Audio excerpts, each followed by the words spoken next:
Hi, I'm AJ Hogue, one of the teachers of Learn Real English, and welcome to our video course. Now, let's get started with rule number one, or secret number one. And rule number one is to always learn English phrases. And to never study just individual words.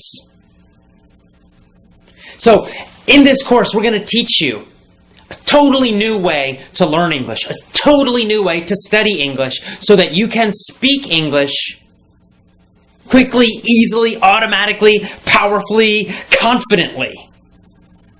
So, what's the old way of learning English? You know it because you learned it in school, you've been using it for years and years and years.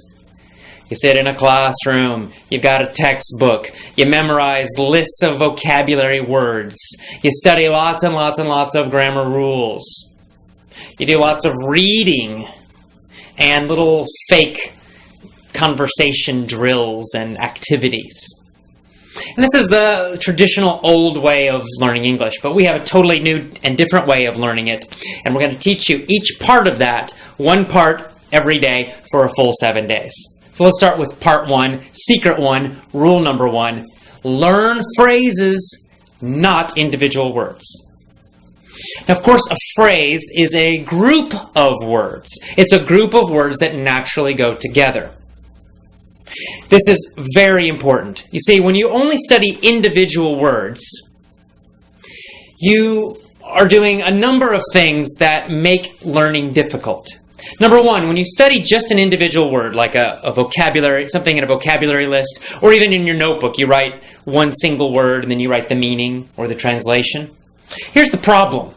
That word has no connections to anything else. Therefore, it's difficult for your brain to remember it. That's why you have to keep repeating again and again. You look at that list and you try to memorize it. And then the next day you forget, and then you go back and you try to memorize it again, and again, and again, and again, and again, and maybe after a very long time, you might remember it. But most likely, you're going to forget it, especially long term.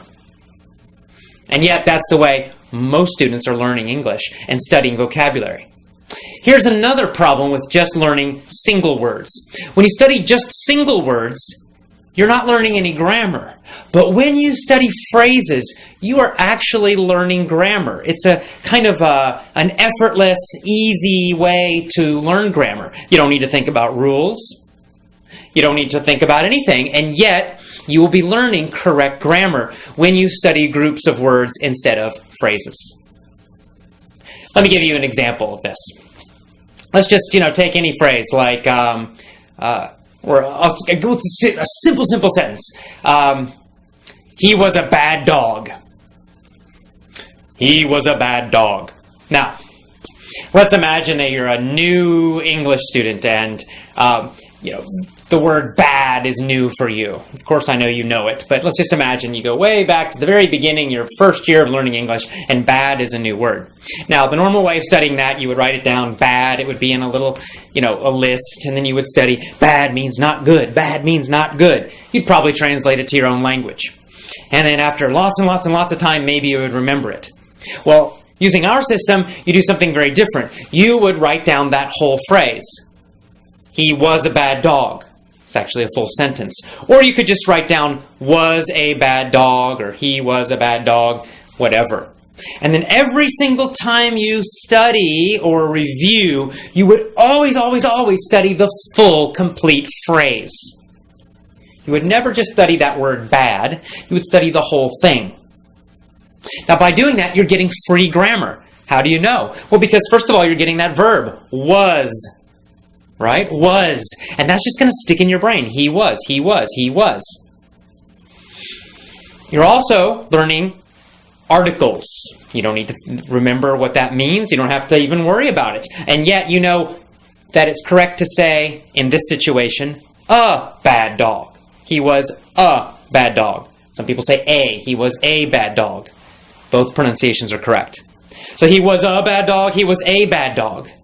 A lot of students have problems. When do I use or a? When do I not? When do I use the? And you're trying to memorize all these super complicated rules and situations for it. Forget that. It's too complicated. You'll never remember it. Just study phrases, and you'll start to feel when to use it, when it's correct, when it sounds correct, and when it sounds strange, when it's not correct to use those things.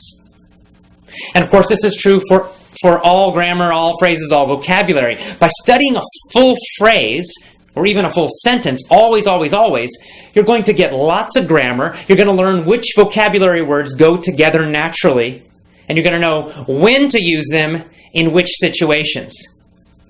Because sometimes, for example, there might be a situation where there are many words that mean the same thing, and yet we typically use one of them. Like, we might say, he was a bad dog. That's a common phrase. A bad dog, bad dog. We use that word bad to describe a dog who's naughty, who's not good. But we don't usually say horrendous.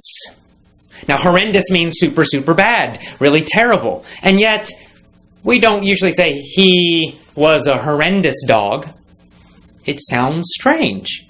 Even though the meaning is basically correct, yet in normal, real English, not textbooks, but real English, we just don't use that word to describe dogs. Not usually. I don't know why. There's no real rule about it. It's just that's what we usually do. And every language has these kinds of word combinations that are more common, and other word combinations which just aren't used typically. How do you learn that? Well, you can't learn it from any rules, because there are no rules about that. You have to learn it by studying phrases always. Always, always, always study phrases, review phrases. Whenever you learn a new word, don't just write down that individual word. Write down the full phrase, or even better, the full sentence that it's in. Always include the words that are around it. This is going to help you improve your English speaking ability much, much, much faster. Even better, when you write down the phrase, also write down where the phrase came from to remind yourself of the whole situation. So you might, let's say you find a new word in a newspaper article. Well, first of all, let's say the word horrendous. You're reading a newspaper article, or you're listening to the radio, you hear that word horrendous. That's new, what is that? And you write it down. But you're not going to write down just that single word, you're going to write down the whole phrase that it was in. And then you're also going to make a note, you're going to put down, this came from a newspaper article about the economy. And this is going to trigger you, it's going to remind you, give you a memory cue, a memory reminder of the full situation.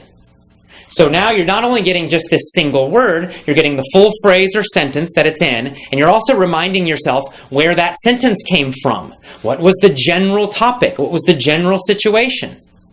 And in this way, you're getting a lot of extra grammar, which you're learning unconsciously, easily. You don't have to think about it, but you're learning it anyway. Your brain is learning it, even though you might not know that. And you're also learning when certain phrases and certain words are used and when they're not used. You're learning which situations it's used or they are used in, and you'll, of course, know that in other situations, you don't use it. Because as you learn more and more and more phrases, you begin to get this feeling of correctness, and you begin to know when to use certain words, how to use them, and you're also how to use the grammar correctly as well. This is so important. It's such a simple, simple little secret, a simple little trick, a simple little rule, and yet it can totally change the way you speak English and learn English. It's very, very important. So never, never, never study just an individual word, one word. Always study the phrase or the sentence, and always, always, always make a note where it came from. And you want those phrases and sentences to come from real English, which we'll talk about more later, not from textbooks.